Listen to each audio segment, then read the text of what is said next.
জুলাইয়ের ১৯ দিনে remittance ছাড়িয়েছে $১.৫ billion. Bangladesh ব্যাংকের প্রতিবেদন অনুযায়ী এই সময়ে প্রবাসীরা দেশে পাঠান $১৫২.২০ লাখ।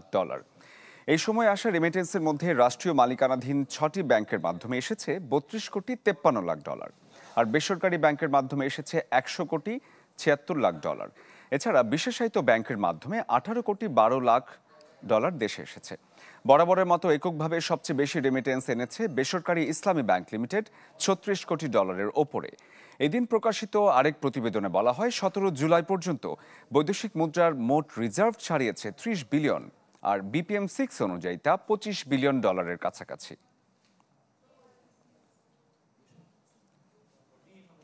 রাজস্ব আয়ে লক্ষ্যমাত্রা অর্জিত না হওয়ায় ব্যয় মেটাতে বাড়তি ঋণ নিতে হয়েছে সরকারকে।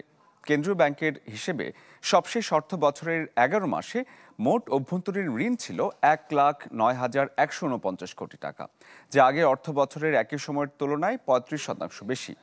কেন্দ্রীয় ব্যাংক প্রকাশিত প্রতিবেদন অনুযায়ী এর আগে ২০২৩-২০২৪ অর্থ বছরের ১১ মাসে সরকার ধার করেছিল $৮০,৫৩১ কোটি টাকা।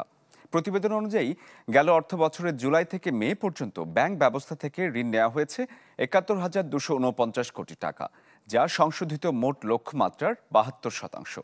অন্যদিকে ব্যাংকের বাইরে অন্যান্য উৎস থেকে ঋণ নেওয়া হয়েছে $৩৭,৯০০ কোটি টাকা, যা লক্ষ্যমাত্রার দ্বিগুণের ওপরে। মূলত সঞ্চয়পত্র, ট্রেজারি বিল এবং বন্ডের বিক্রি বাড়ার প্রভাব পড়েছে এখানে।